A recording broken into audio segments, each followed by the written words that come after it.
en ce qui concerne le BI.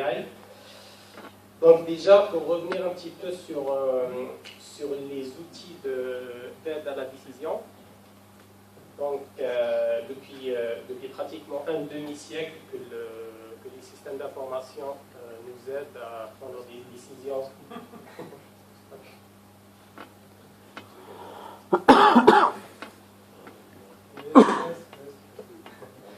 Donc ça fait à peu près un demi-siècle que les systèmes d'information nous aident à prendre des décisions au niveau des entreprises.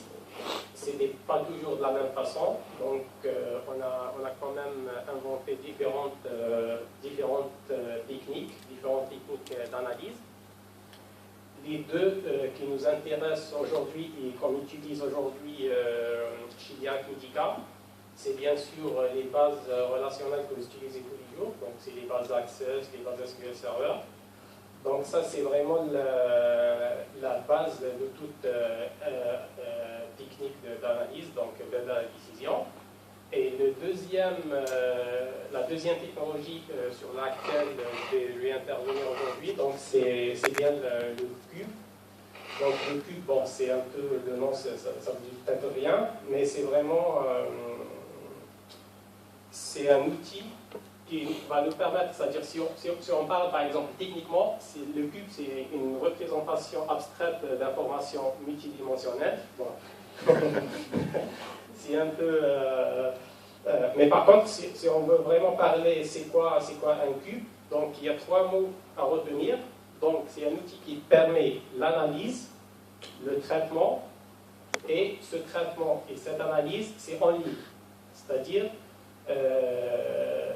on va interroger une source de données qui va faire un traitement au préalable et qui va nous retourner un résultat qui va être un résultat déjà précalculé. Donc, ce qui permet cette technologie, qui va nous permettre, donc, ça va nous permettre surtout de réaliser à la demande des traitements analytiques sur un large volume de données. Donc le but, c'était, c'est-à-dire les gens qui ont pensé à faire ça, c'était surtout pour traiter un large volume de données dans les entreprises. Juste pour vous donner une idée, récemment, j'ai vu une mise en production pour la banque HSBC. Donc là, il parlait vraiment des données, c'est-à-dire qu'on parlait des données à l'échelle de centaines de milliards de lignes de données, donc qui est traitée de façon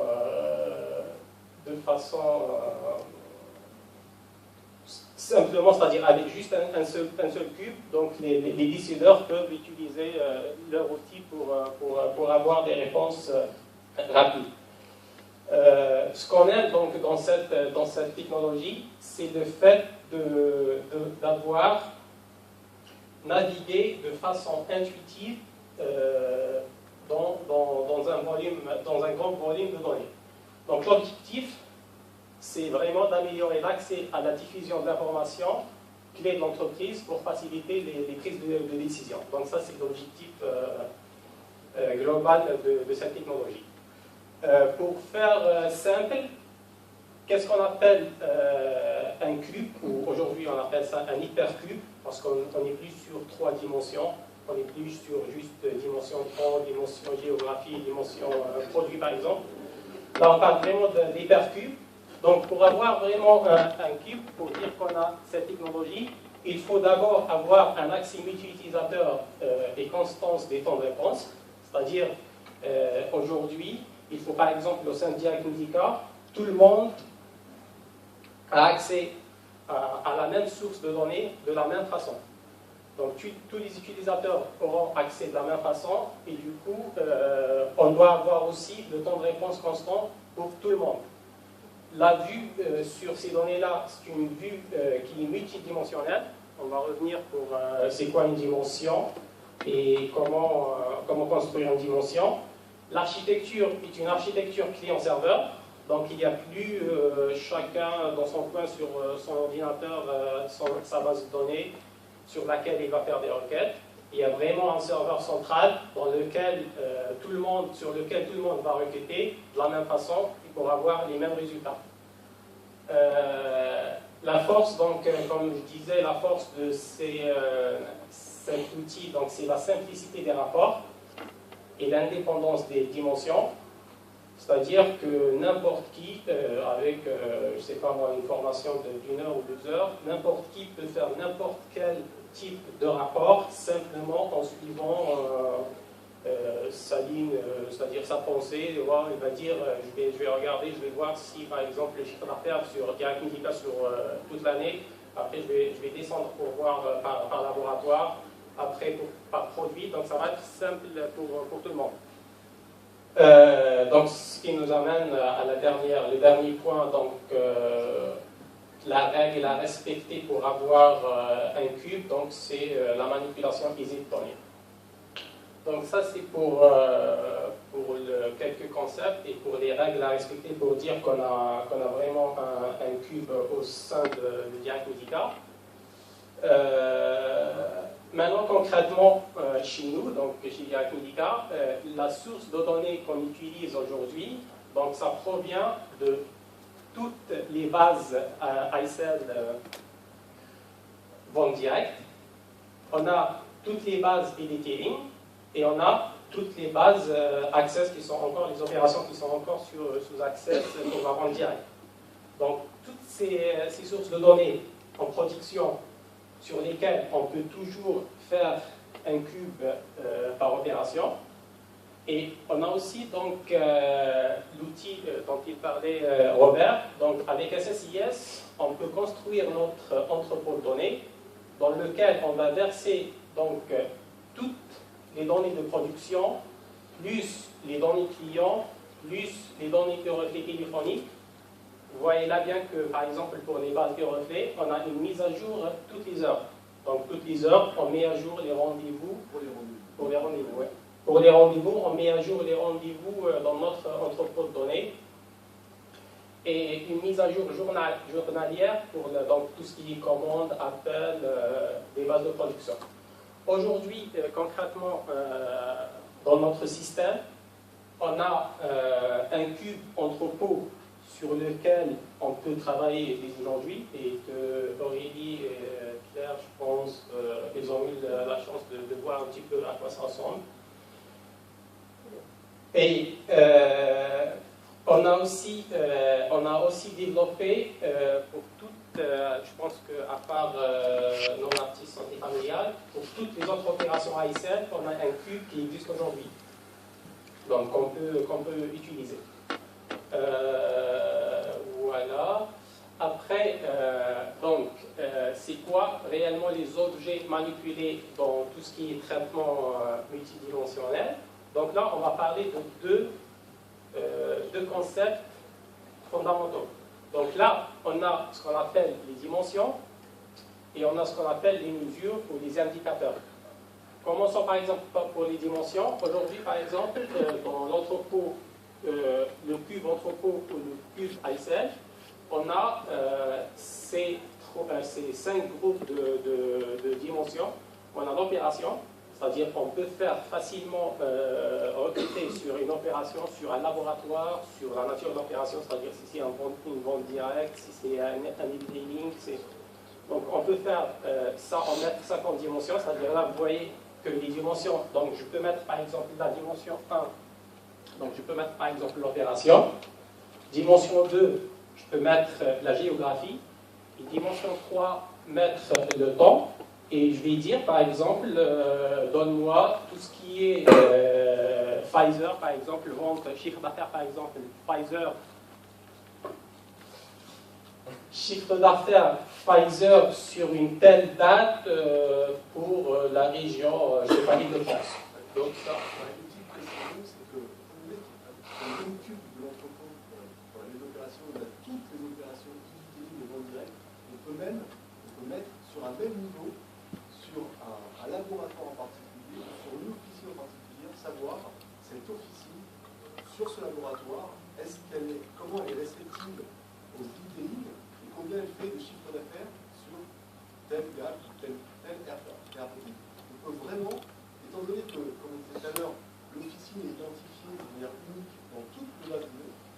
bref, on peut vraiment aller regarder quelles sont les habitudes de réponse aux épidémies sur telle opération, sur tel laboratoire, et vraiment cibler les officines en fonction des résultats.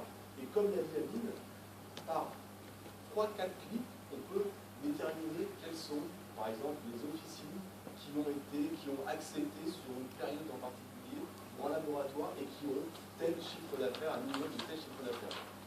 Parce que tout est vraiment bon. Donc là, c'est pour ça que tout à l'heure je parlais d'un hypercube. Donc là, tant qu'on est sur 3 dimensions, par exemple opération géographie et temps, donc on parle toujours du cube. Après, si on veut rajouter par exemple l'aboutissement et par exemple le client, là on n'est plus dans un cube mais dans un hypercube. Donc ça c'est tout à fait réalisable. Et aujourd'hui on peut l'utiliser sur les cubes qui existent donc, sur l'entrepôt ou bien sur les bases ICEL. Pour les mesures disponibles, aujourd'hui on est parti sur donc, le chiffre d'affaires, le nombre de commandes, le nombre d'appels, de refus, pharmaciens, clients. On peut bien sûr mettre à la demande différents indicateurs ou différentes mesures à rajouter dans le cube pour que chacun puisse avoir son analyse sur les opérations choisies. Donc voilà. Une précision, ouais. Nous, on peut prendre tout ce qui se trouve dans vos bases de données, tout ce qui est numérique. Donc, la mesure ne peut être que numérique. On ne peut analyser que des données qui sont numériques. C'est une des propriétés de la mesure. Voilà. Et là, donc, j'ai fait une petite démonstration de l'utilisation du cube. Donc, c'est... pas la vidéo.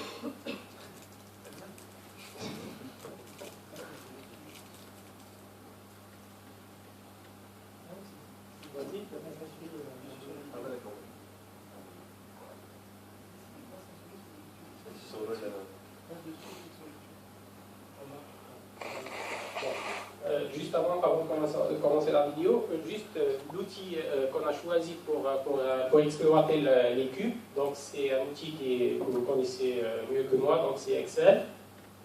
Et il y a bien sûr d'autres outils, mais comme on utilise déjà Excel suffisamment au Didier comme au code, donc on a choisi d'utiliser cet outil pour exploiter le cube. Donc c'est simplement une connexion directement via votre compte Windows. Donc là, on tape juste le nom du serveur vers lequel on a les cubes. Donc là, vous voyez, bon, ça ne se voit pas trop, mais ça, c'est les noms des cubes donc, de toutes les bases qui existent. Là, je choisis le cube entrepôt, donc là où je vais trouver toutes mes opérations. Ok. Et donc là, je me connecte donc au cube, et là, je vois bien mes dimensions et mes mesures indicateurs. Par exemple, là, je vois bien le nombre de pharmacies, le nombre d'appels, le nombre de refus, donc tout ça, c'est les indicateurs. Et plus bas, donc j'ai des mesures, donc j'ai le temps, donc voilà. Donc j'ai les aboutissements, j'ai la géographie, donc par code postal, par département, par région, par opération, par ID d'opération, par vicile, donc tout ce qu'on veut mettre comme dimension, c'est-à-dire c'est les axes d'analyse. C'est aussi facile que cliquer sur, par exemple, là, je veux par exemple je vais voir le CA, voilà, et le nombre,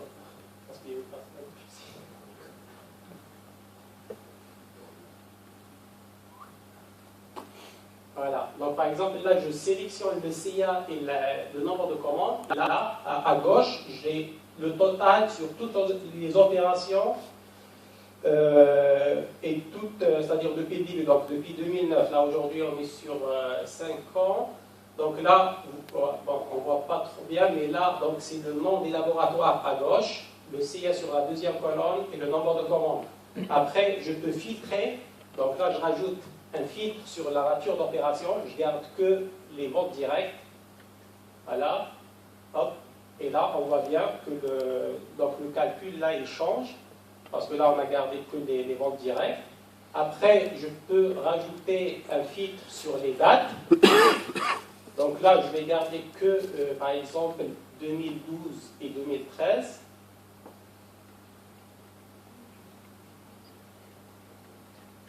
Hop, et là, on a le résultat rapidement sur le nombre de commandes et le CIA 2012-2013 sur les ventes directes. Là, je rajoute ouais, le nombre, je pense que c'est le nombre d'appels, non? Bon. Donc là, nombre de commandes, nombre de... Ok, le CIA. Après, je modifie, par exemple, si je veux mettre... oui, c'est ça, oui. Donc là, j'enlève le nombre de commandes. C'est le même principe que tu vas chercher les sources ailleurs. Voilà, donc là, j'ai que le CA. Après, si je veux mettre, par exemple, le nombre d'appels... Ouais, là, donc, je modifie. Je mets, au lieu de mettre les laboratoires à gauche sur les lignes, je modifie, je mets le contrat. Donc, c'est vraiment trop simple à utiliser. Donc là, je rajoute 2011 pour avoir plus de colonnes en tête de colonne des années. Voilà. Je mets, par exemple, là, on voit qu'il y a une mesure qui est sollicitée, et ça c'est surtout pour les e-tailing, pour Michel. Donc, pour voir, le médecin a été sollicité pour une formation combien de fois, il a répondu positivement combien de fois. Donc là, nombre d'appels, nombre de reçus pour faire des taux de succès ou pour faire des... Et après, donc là, on est vraiment à l'utilisation classique de l'outil Excel. Donc là, on peut faire ce qu'on veut parce que c'est des tables croisées dynamiques. Donc on peut créer nos graphiques. Et, voilà. Après, pour une démonstration en live, donc je laisse Olivier pour la suite. On va juste faire, on fera après déjeuner la présentation en live. Juste pour vous dire que tous les cubes ASL sont disponibles, à part, comme l'a précisé, Aline a fait une petite documentation. Donc ça veut dire quoi? C'est-à-dire que dès la semaine prochaine, si vous le désirez, on vous envoie la documentation, que ce soit pour le call et pour le BD, et vous pouvez commencer à manipuler. Le plus compliqué, c'est pas de manipuler le cube, c'est de connaître bien Excel. Voilà, c'est vraiment, il faut bien connaître Excel, bien connaître la manipulation des analyses croisées dynamiques. Ça reste une analyse dans Excel. Donc voilà, donc on va vous envoyer à chacun, les privilégiés, ceux qui ont Excel, qui ont passé leur opération sur Excel, dès lundi matin. Voilà. Et on a l'idée de faire travailler les gens sur des groupes missions, pour exemple Tapeda,